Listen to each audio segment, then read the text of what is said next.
Welcome to and my ERP. इस video में हम देखेंगे कि क्या यूज है लोन रिपेयर रजिस्टर का।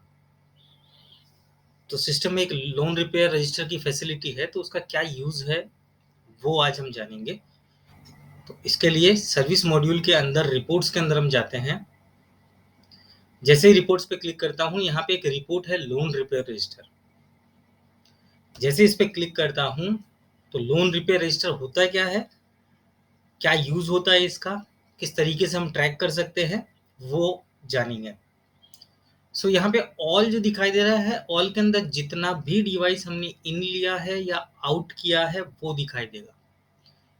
इन एंड आउट का भी मतलब ये है कि इन किया है रिपेयर के लिए या आउट किया है स्टैंड बाई के लिए, डेमो के लिए या वेंडर को रिपेयर करने के लिए। अगर मैं डेमो 2 पे क्लिक करता हूँ तो यहाँ पे आपकी कंपनी का नाम दिखाई देगा। जैसे ही आप अपनी कंपनी के नाम पे यहाँ पे क्लिक करोगे तो आपको जितने भी डिवाइस यहाँ पे दिख रहे हैं वो डिवाइस आपको रिटर्न करने बाकी है। चाहे वो आपने वेंडर से लिए हैं, चाहे कस्टमर से लिए हैं, वो आपको रिटर्न करने बाकी है। तो यहाँ पे आपको दिखाई देगा इन्वर्ट चालान नंबर, कौन सी डेट में आपने इन्वर्ट लिया था, कस्टमर का नाम क्या था, ये जो प्रॉपर्टी है वो मतलब ये किससे आया है, कस्टमर से आया है, करंट लोकेशन मीन, प्रोडक्ट का नाम क्या था, उसका सीरियल नंबर क्या है, कितने दिन डिले हो गया और रिटर्न डेट क्या थी।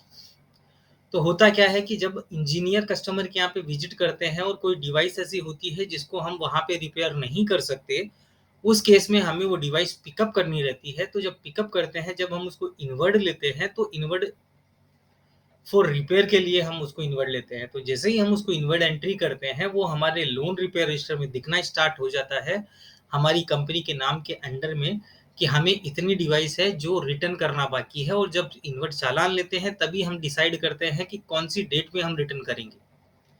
तो यहाँ पे आपको डेट दिखाई देगी, कौन सी डेट में आपको रिटर्न करना था और कितने दिन वो डिले हो गया है।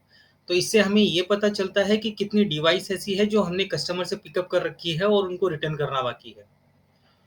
काफ़ी केस में क्या होता है कि हम कस्टमर को स्टैंड बाई दे देते हैं और वहाँ से पिकअप कर लेते हैं रिपेयर के लिए। अब रिपेयर के लिए वो हमारे पास में पड़ा रहता है और हम स्टैंड बाई वहाँ पे यूज़ होता रहता है हमारा।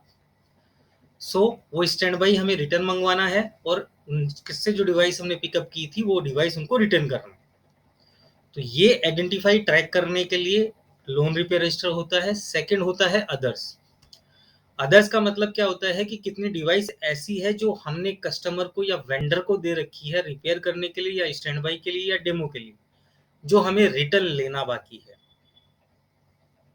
तो यहाँ पे हमारा आउटवर्ड चालान नंबर दिखाई देगा, डेट दिखाई देगा, कंपनी का नाम दिखाई देगा, ये हमारा कस्टमर है, ये हमारा सप्लायर है। तो यहाँ पे कंपनी का टाइप दिखाई देगा, कौन सी लोकेशन है उस कस्टमर की, और प्रोडक्ट कौन सा था, सीरियल नंबर क्या है, कितने दिन डिले हो गया और कितना कब हमें रिटर्न लेना था। ये डिवाइस हमने इस कस्टमर को इस डेट को दी थी और हमें वो 31 को रिटर्न लेना था, लेकिन अभी तक नहीं लिया। रीजन हो सकता है मे बी हमने उनके यहाँ से इसके अगेंस्ट कोई डिवाइस पिकअप की थी और हमने ये स्टैंड बाई दे रखी है। तो जब तक उसकी स्टैंड बाई जो हमने पिकअप किया था उसको रिपेयर करके रिटर्न नहीं करेंगे, तब तक हम स्टैंड बाई पिकअप नहीं कर सकते।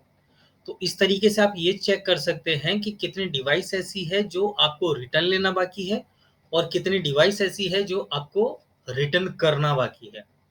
तो ये यूज होता है लोन रिपेयर रजिस्टर का, जहाँ पे आप पूरी डिवाइस को ट्रैक कर सकते हैं, कौन सी डिवाइस कहाँ पे है और कौन सी डिवाइस कस्टमर से पिकअप कर रखी है और कौन सी डिवाइस को हमने वेंडर को दे रखी है रिपेयर के लिए या कस्टमर को दे रखा है स्टैंड बाई के लिए या डेमो के लिए।